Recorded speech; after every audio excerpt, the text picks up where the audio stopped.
Or she was my bully in high school. Now she's in love with me. I never thought I'd see Rebecca Matthews again, and honestly, I'd spent the better part of a decade trying to forget she ever existed. But there she was, standing in the doorway of my small bakery on a rainy Tuesday morning, her honey blonde hair plastered to her face, mascara running down her cheeks, looking nothing like the cruel, confident girl who had made my high school years a living nightmare.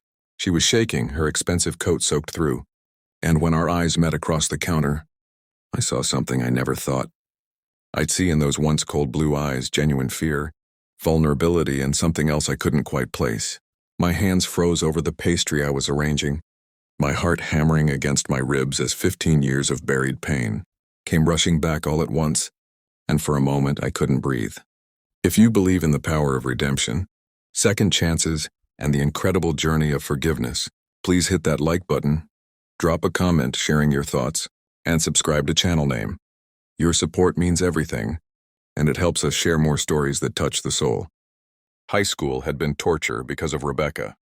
I was the scholarship kid at Westbridge Prep, the boy whose mother worked 3 jobs to afford the uniform, whose shoes were always a season too old, whose lunch came from whatever I could pack from home.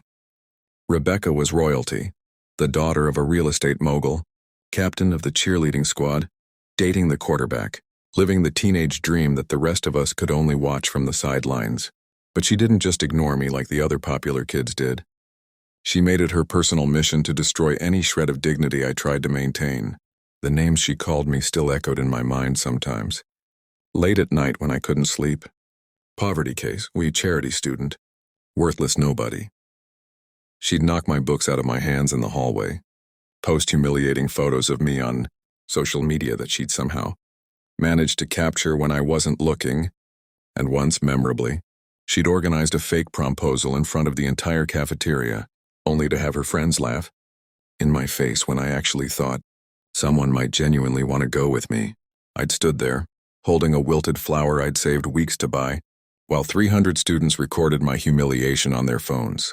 Rebecca had smiled that day, a smile that didn't reach her eyes, and I'd sworn to myself that I'd never let anyone make me feel that small again. After graduation, I'd disappeared. I didn't go to college right away because the money wasn't there, but I'd worked, saved, learned to bake from my grandmother, and eventually opened this small bakery in a neighborhood far from where I grew up. I'd built something from nothing, proved to myself that I was worth more than the worthless nobody Rebecca had tried to convince me I was.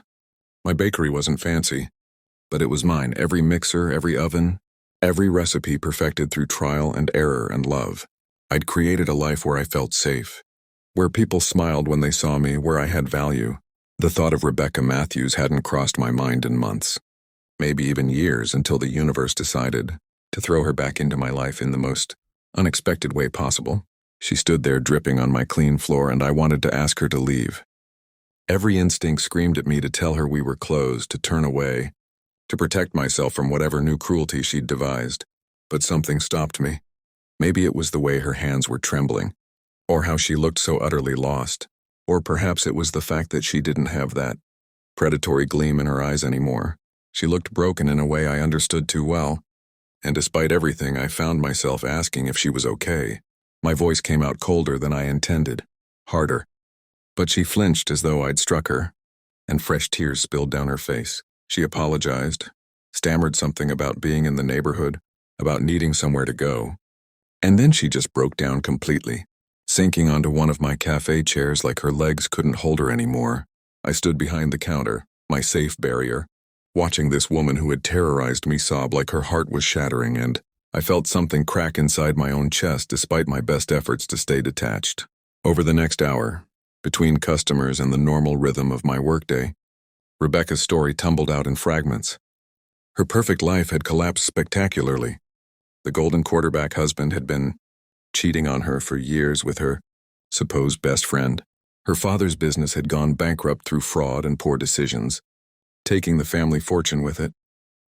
She'd lost her job in the fallout, lost her friends, lost the big house and the luxury cars and everything that had defined her identity.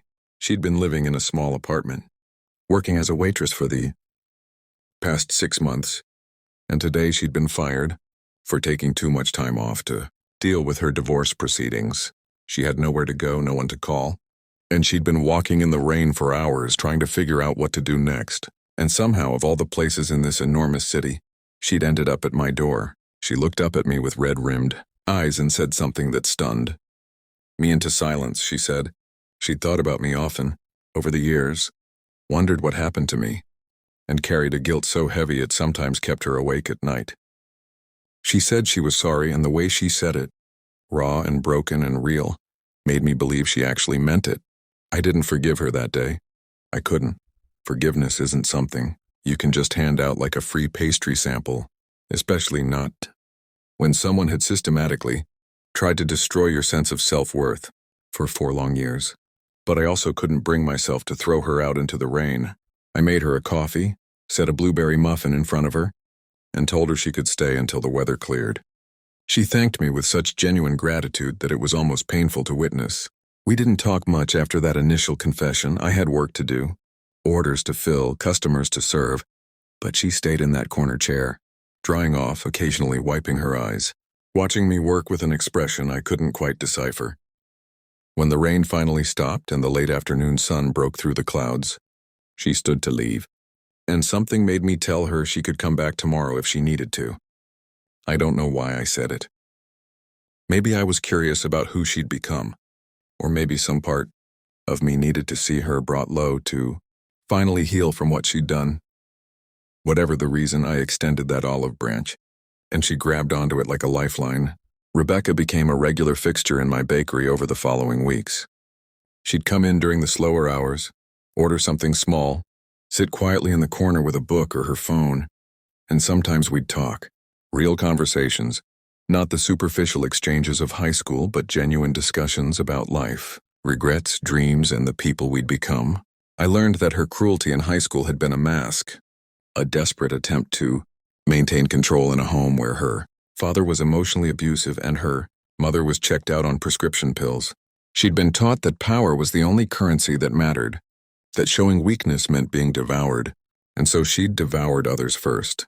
It didn't excuse what she'd done to me, and she never tried to claim it did, but it added context, painted her in shades of gray rather than the black and white villain I'd carried in my memory for so long. She told me she'd been in therapy since her marriage fell apart, that she was trying to become someone better, someone she could actually respect when she looked in the mirror. And slowly, against my better judgment and every protective instinct I'd developed, I started to see glimpses of that better person emerging. She asked if I needed help around the bakery one morning, mentioning that she had free time and restaurant experience. I should have said no. It would have been the smart thing, the safe thing, to keep those boundaries firmly in place, but I was genuinely overwhelmed with orders. My part-time assistant had just quit to go back to school, and Rebecca looked so hopeful, so desperate to prove herself worthy of the second chance I'd inadvertently offered. So I said yes, expecting her to last maybe a day or two before the reality of actual work drove her away. But she showed up every morning at 5:30 when I started my baking, learned quickly, worked hard without complaint, and brought an unexpected energy to the shop. Customers liked her warmth, her genuine smile, the way she remembered their orders and asked about their lives. She was good at this, better than I would have predicted, and slowly, the bakery started to feel different, busier, brighter, like it was becoming something more than just my solitary refuge. Somewhere in those shared early mornings, covered in flour and laughing over a batch of croissants that had gone comically wrong, I realized I'd stopped seeing her as Rebecca Matthews, my high school tormentor, and started seeing her as just Rebecca, a complicated, damaged, trying her best person who was genuinely working to be better. She'd catch me looking at her sometimes, and there'd be this moment of connection, something electric and confusing that made my heart race in ways I didn't want to acknowledge. I told myself it was just proximity, just the natural result of spending so much time with someone. But deep down I knew it was more than that. She'd become important to me, and that terrified me more than anything she'd done in high school ever had, because this time I had so much more to lose. The night she told me she loved me, we were closing up after a particularly busy Saturday. We'd been joking about something silly, and she'd laughed, really laughed, with her whole face lit up and joyful. and I'd felt my chest tighten with an emotion I'd been fighting for weeks. Then she'd suddenly gone quiet, serious, and turned to face me with those blue eyes that no longer looked cold but instead burned with an intensity that made me forget to breathe. She said she knew she had no right, that she'd done terrible things and couldn't take them back. But she needed me to know that she'd fallen in love with me, with my kindness, my resilience, my talent, my laugh, everything I was. She said I'd shown her what real strength looked like, not the cruelty she'd mistaken for power, but the courage to be vulnerable and still choose compassion. She said she understood if I could never feel the same way, that she'd accept whatever friendship I was willing to give and be grateful for it. But she couldn't pretend anymore that working beside me every day wasn't the best part of her life, and that losing me would break her heart in ways her divorce never could.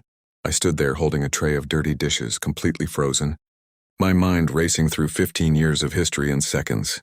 Part of me wanted to protect myself, to remind her of every cruel word and humiliating moment, to build those walls higher than ever. But another part of me, the part that had gotten to know this version of Rebecca over the past months, recognized something true and precious in her confession. She wasn't the same person who terrorized me, and I wasn't the same scared kid who'd let her words define my worth. We'd both been broken by life in different ways, and somehow, against all odds, we'd found something real in the wreckage. I set down the tray with shaking hands, and instead of speaking, I crossed the distance between us and kissed her, pouring 15 years of pain and healing and hope into that single moment of connection. She kissed me back with a tenderness that made tears spring to my eyes, and when we finally pulled apart, she was crying too, whispering apologies and thank yous against my lips like prayers.